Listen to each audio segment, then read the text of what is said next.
साल था 2006, Delhi versus Karnataka Ranji match. इस मैच में पुनीत बिष्ट नाम के बैटर जब ड्रेसिंग रूम में पहुंचे तो उन्हें कोने में बैठा हुआ एक खिलाड़ी दिखा। 18 साल का लड़का, नाम था विराट कोहली। विराट कोहली की आंखें लाल थीं। पुनीत बिष्ट समझ चुके थे कि कुछ गलत हुआ है। उन्हें मालूम चला कि अब से कुछ देर पहले विराट कोहली के फादर का ब्रेन स्ट्रोक की वजह से निधन हो गया। विराट कोहली को कोच ने, कैप्टन ने, खिलाड़ियों ने कहा कि आप घर चले जाइए, कल मत आइएगा। लेकिन विराट कोहली ये मानने को तैयार नहीं थे। वो नहीं चाहते थे कि उनकी टीम को एक बैटर की कमी खिले, वो भी एक ऐसे इंपॉर्टेंट लम्हे पर, एक ऐसे मोड़ पर जब टीम को सबसे ज्यादा जरूरत है। पुनीत बिष्ट कहते हैं कि मुझे समझ में नहीं आया कि विराट कोहली अपने अंदर इतनी ताकत कहां से लाए। उस मैच में पुनीत बिष्ट और विराट कोहली साथ साथ खेले। विराट कोहली ने 90 रन उस मैच में बनाए। पुनीत कहते हैं कि जब हम ओवर के दौरान, जब ओवर खत्म होता था, बातचीत करते थे तो मुझे समझ में नहीं आता कि क्या बात करें। बहुत कम बात हो रही थी। मुझे लगता था कि मैं विराट कोहली के सर पर हाथ रखूं, उसे तसल्ली दूं कि सब ठीक होगा, लेकिन फिर लगता था कि नहीं, विराट कोहली खुद इतनी ताकत लेकर आगे बढ़ रहे हैं तो मुझे भी उनका साथ देना चाहिए। विराट कोहली जब भी बात कर रहे थे उस मैच के दौरान तो यही कह रहे थे, हमें अच्छा खेलना है और अच्छा खेलना है, बड़ा टारगेट अचीव करना है, लंबा खेलना है। विराट कोहली एक ऐसी मिट्टी से बने हैं जो मिट्टी बिखर के भी फिर से नया रूप लेती है और पहले से बेहतर हो जाती है। विराट कोहली के जीवन में यह लम्हा तब आया था जब 18 दिसंबर की तारीख थी। खुद विराट कोहली 18 साल के थे। उनके फादर का अंतिम संस्कार भी नहीं हुआ, उससे पहले ही वो मैच खेलने के लिए मैदान पर पहुंच चुके थे। विराट कोहली की जर्सी नंबर आज भी 18 है। वो 18 दिसंबर की उस तारीख को, उस 18 साल की उम्र को अपने फादर को ट्रिब्यूट देते हुए जर्सी नंबर 18 पहनते हैं और हमेशा खुद को याद दिलाते हैं कि उनके फादर ने उन्हें इस मुकाम तक पहुंचाया है, क्योंकि वो पिता ही थे जो उन्हें मैदान तक ले जाया करते थे, ट्रेनिंग के लिए तैयार करते थे, उन्हें मोटिवेट करते थे। आइए उस खिलाड़ी की बात करते हैं जो एक अलग मिट्टी से बना है। नाम है विराट कोहली। मेरा नाम है आरजे कार्तिक। आप देख रहे हैं लर्निंग सीरीज सीखोगे नहीं तो जीतोगे कैसे, 5 learnings from the champion Virat Kohli. शुरुआत से शुरू करते हैं। सीखने वाली पहली बात है, अपने पैशन को आइडेंटिफाई कीजिए। आप क्या करना चाहते हैं ये फिगर आउट कीजिए, क्योंकि यही सबसे इंपॉर्टेंट है। दिल्ली के उत्तम नगर की गलियों में पले बढ़े, विशाल भारती पब्लिक स्कूल में जिन्होंने प्राइमरी एजुकेशन पाई, वो विराट कोहली जब गली में क्रिकेट खेलते थे तो पड़ोसी कहते थे कि भाई तुम गली क्रिकेट के लिए तो नहीं बने। पड़ोसियों के कहने पर विराट कोहली के फादर ने उन्हें 9 साल की उम्र में दिल्ली क्रिकेट अकेडमी में दाखिला दिलवा दिया, वहां उन्हें ज्वाइन करवा दिया। विराट कोहली के जो कोच थे राजकुमार शर्मा साहब, उन्होंने बहुत कमाल की ट्रेनिंग दी। विराट कोहली पढ़ने में भी उतने अच्छे थे जितने क्रिकेट में अच्छे थे। जितना ज्यादा उनका खेल निखरता जा रहा था वो बेहतर क्रिकेटर बनते जा रहे थे। साल था 2002। उन्होंने प्रोफेशनल क्रिकेट की शुरुआत की। दिल्ली की जो अंडर 15 की टीम थी उसमें उन्हें शामिल किया गया। 2004 आते आते वो अंडर 17 का हिस्सा बन चुके थे और जुलाई 2006 में उन्हें भारत के लिए अंडर 19 क्रिकेट टीम का मेंबर चुना गया। उसके बाद जब अंडर 19 वर्ल्ड कप हुआ तो उसमें भी विराट कोहली ने टीम इंडिया की कैप्टनसी की और टीम इंडिया को वर्ल्ड कप जिता दिया। 2009 में श्रीलंका दौरे पर विराट कोहली को इंटरनेशनल क्रिकेट खेलने का, भारतीय जर्सी पहन करके सीनियर क्रिकेट टीम के साथ खेलने का मौका मिला और तब से अब तक उन्होंने पीछे मुड़ के नहीं देखा। उनकी जर्नी हमें काफी कुछ सिखाती है। आइए इस यात्रा को थोड़ा आगे बढ़ाते हैं। ऐसे बहुत सारे क्रिकेटर्स हैं जिन्होंने भारतीय टीम की जर्सी तो पहनी लेकिन लंबे समय तक उसे पहन नहीं पाए, बहुत जल्दी बाहर चले गए। विराट कोहली की यात्रा जब शुरू हुई 2009 में, और आईपीएल की मैं बात करना चाहूंगा। आईपीएल में वो बैंगलोर के लिए चुन लिए गए थे, बैंगलोर की तरफ से खेल रहे थे। विराट कोहली कहते हैं कि शुरू में तो मुझे बड़ा मजा आ रहा था कि क्या बात है, पार्टी चल रही है, ये हो रहा है, वो हो रहा है, इतना सारा फेम मिल रहा है, लोग आ रहे हैं, सेल्फी क्लिक हो रही है, फोटो खिंचवा रहे हैं, बहुत कुछ हो रहा है, पॉपुलैरिटी मिल रही है। लेकिन इस सब के बीच में मैंने अपना ध्यान अपने आप से हटा लिया। मैं इसी सब में एंगेज होता जा रहा था। एक्सरसाइज कम हो चुकी थी, डाइट जो चार्ट था वो फॉलो नहीं हो रहा था, वेट गेन करता जा रहा था और मुझे लगता था कि मेरी क्रिकेट में जो जिस कैपेसिटी से मैं खेल सकता हूं वो कैपेसिटी कम हो रही थी। विराट कोहली ने सेल्फ एनालिसिस बहुत जल्दी कर लिया था। दूसरी बड़ी बात है, अपने आप को एनालाइज करना बहुत ज्यादा जरूरी है। विराट कोहली ने बहुत जल्दी समझ लिया था कि भैया गलत रास्ते पे जा रहा हूं, इस तरफ नहीं जाना है। विराट कोहली ने खुद की लाइफ में चेंज लाना शुरू किया, डाइट और एक्सरसाइज को बैलेंस करके चलना शुरू किया। विराट कोहली जो 90% वीगन है और अगर वो कम खाते हैं पहली बात तो, और खाते भी तो न्यूट्रिशनल जो डाइट है वो फॉलो करते हैं। विराट कोहली की जो यात्रा रही है, जो उन्होंने खुद पर काम किया है, वो हमें सिखाती है कि अपने आप को एनालाइज करते चलिए। आपको ऐसा नहीं लगना चाहिए कि मैंने कुछ अचीव कर लिया, आप तो काम करना बंद, सीखना बंद। विराट कोहली ने बहुत जल्दी ये समझ लिया था। विराट कोहली वो खिलाड़ी हैं जो पर्सनल और प्रोफेशनल लाइफ में भी बैलेंस करके चलते हैं।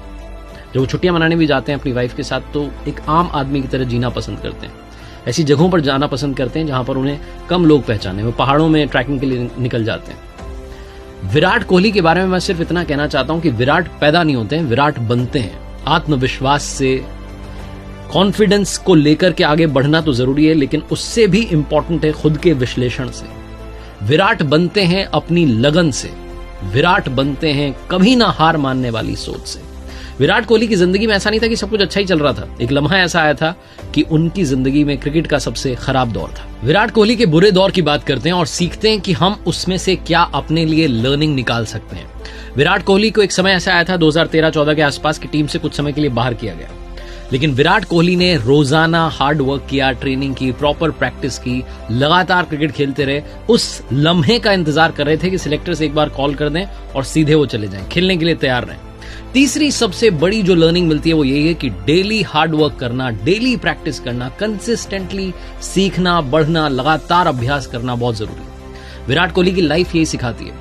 उनकी लाइफ में ये जो लम्हा आया था, एक बैड फेज आया था जिससे वो गुजर रहे थे उस वक्त, तब उन्होंने हार नहीं मानी। अगर शायद कोई और प्लेयर रहा होता तो वो ये सोच रहा होता कि अब टीम इंडिया के लिए दरवाजे बंद हो चुके हैं, अब मेरा पता नहीं क्या होगा, मुझे कुछ और करना चाहिए। लेकिन विराट कोहली ने मन में ठाना हुआ था कि मेरे पास में कॉल जरूर आएगी और जैसे ही कॉल आएगी वैसे ही मैं कमाल करके दिखाऊंगा। विराट कोहली अपनी फिटनेस पर बहुत ज्यादा ध्यान देते हैं और आपने देखा होगा उन्हें इंजरीज बहुत कम होती हैं, और अगर होती भी हैं तो वो स्पीडी रिकवरी कर लेते हैं, फटाफट से वापसी कर लेते हैं और मैच खेलने के लिए तैयार हो जाते हैं। चौथी सबसे बड़ी लर्निंग, गिरते हैं शहसवार ही मैदान जंग में, वो तिफल क्या गिरेंगे जो घुटनों के बल चलते हैं। चौथी सबसे बड़ी लर्निंग है कमबैक करना सीखिए। लाइफ आपको बार बार गिराती रहेगी, पटकती रहेगी, लेकिन आपको उठ खड़ा होना है। एक ऐसी मिट्टी से बनना है जो बिखर जाए तो फिर एक नया रूप ले ले और पहले से बेहतर रूप ले ले। हम सबको अपने बेस्ट वर्जन पर काम करना चाहिए। विराट कोहली यही सिखाते हैं। वो कहते हैं कि लाइफ में हर किसी के पास अपॉर्चुनिटी है वो सब पाने की जो वो सोचता है। 2014 का इंग्लैंड टूर आपको याद होगा, 10 इनिंग्स में विराट कोहली ने मात्र 135 रन बनाए थे with the average of 13.5, 13.5 run पर इनिंग आप मान सकते हैं। विराट कोहली के करियर का सबसे बुरा दौर था। लोग कह रहे थे बल्ला शांत हो गया, अब चलेगा ही नहीं। विराट कोहली भारत वापस आए, थोड़ा और खुद पर काम किया, थोड़ा और टेक्निक को सुधारा। उसके बाद में ऑस्ट्रेलिया टूर था। जब ऑस्ट्रेलिया पहुंचे तो वहां जो उनके जो फास्ट बॉलर थे वो तैयार थे विराट कोहली का स्वागत करने के लिए कि ऑफ साइड में जो है बॉल डालेंगे, विराट कोहली को फंसा देंगे, चकमा दे देंगे। मिचेल स्टार्क, मिचेल जॉनसन सब तैयार थे, लेकिन विराट कोहली पूरा होमवर्क करके आए थे। उस सीरीज में विराट कोहली ने 692 रन बनाए और ऑस्ट्रेलिया का मीडिया भी विराट कोहली का फैन हो गया। तो कमबैक करो तो ऐसा करो कि यादगार रहे। और आखिरी सबसे बड़ी बात, लर्निंग नंबर 5 जो विराट कोहली से सीखनी चाहिए, अपनों का साथ कभी मत छोड़िएगा। अपनों का साथ देते रहिए, उनके लिए स्टैंड लेना शुरू कीजिए। विराट कोहली स्टैंड लेना जानते हैं अपने देश के लिए, अपने खिलाड़ियों के लिए, अपने साथियों के लिए। वो सुनाया ना आपने कि ईंट का जवाब पत्थर से देते हैं, विराट कोहली ने वो करके दिखाया। अगर आपके साथ कोई बदतमीजी कर रहा है तो फिर उसे बल्ले से, रन से, सूद समेत जो है जवाब देना विराट कोहली से सीखिए। जो जितनी इज्जत दे रहा है उतनी इज्जत से थोड़ी ज्यादा दे दो, लेकिन अगर कोई बेइज्जती पर उतर आए तो फिर उसका जवाब देना चाहिए। इंग्लैंड टूर पर मोहम्मद सिराज को जो दर्शक थे वो स्टैंड में से बुली कर रहे थे, विराट कोहली ने जाकर के सबको चुप करा दिया था। लेकिन अगर आप विराट कोहली को सिर्फ अग्रेशन के लिए जानते हैं तो थोड़ा गलत जानते हैं, क्योंकि विराट कोहली ने स्टीव स्मिथ के लिए भी स्टैंड लिया था। स्टीव स्मिथ बैन के बाद में 1 साल के बाद में वापसी कर रहे थे। हमारे अपने ही लोग थे इंडिया के जो उनको बुली कर रहे थे, उनके लिए कुछ कुछ कह रहे थे। विराट कोहली ने जाकर के भीड़ से कहा था, शांत, थोड़ा ताली बजाओ, बंदे को चीयर करो। ऐसे हैं कमाल के विराट कोहली। जब धोनी के 6 को देखते हैं तो उछल पड़ते हैं बच्चे की तरह, उनसे जाके कहते हैं क्या कमाल कर दिया। विराट कोहली इतने कमाल के हैं कि जब वो किसी बेहतरीन पारी को देखते हैं तो उसके बारे में ट्वीट करना नहीं भूलते हैं। वो सच्चे और अच्छे स्पोर्ट्समैन हैं। और जाते जाते विराट कोहली के फैंस उनके लिए कहते हैं, V for Virat, V for victory. वो चेज मास्टर हैं, उन्हें चेज करना पसंद है। लाइफ में अगर आप कोई गोल सेट कर लें तो उसके पीछे दौड़िए, मिलेगा जरूर। जाते जाते 3 कमाल की बातें जो विराट कोहली ने कही हैं। सबसे पहली, वो कहते हैं कि बहुत सारे लोग मेरे फ्यूचर को लेकर के चिंता करते हैं, बातें करते हैं तरह तरह की, लेकिन मैं उन बातों को अपने आप तक नहीं आने देता, क्योंकि पिच पर जाकर के बॉल सिर्फ मुझे खेलनी है। तो मुझ पर फैसला है कि मैं किस तरीके से उस गेंद को खेलता हूं, मेरा सारा ध्यान उसी पर रहता है। दूसरी बात, वो कहते हैं कि मुझे अंडर प्रेशर खेलना पसंद है, मुझे प्रेशर में रहना पसंद है, क्योंकि दबाव नहीं तो खेलने का मजा कैसा। और तीसरी कमाल की बात, वो कहते हैं कि बैट कोई खिलौना नहीं है, ये एक शस्त्र है। ये मुझे जीवन में सब कुछ देता है ताकि जब मैदान पर जाऊं तो वो सब कुछ हासिल कर सकूं जो करना चाहता हूं। देखते रहिए मेरे साथ हर सोमवार सुबह 9:30 बजे एक मोटिवेशनल कहानी और हर शुक्रवार सुबह 9:30 बजे लर्निंग सीरीज का एक नया वीडियो। याद रखिए वही बात जो अक्सर कहता हूं, कर दिखाओ को जैसा कि दुनिया करना चाहे आपके जैसा।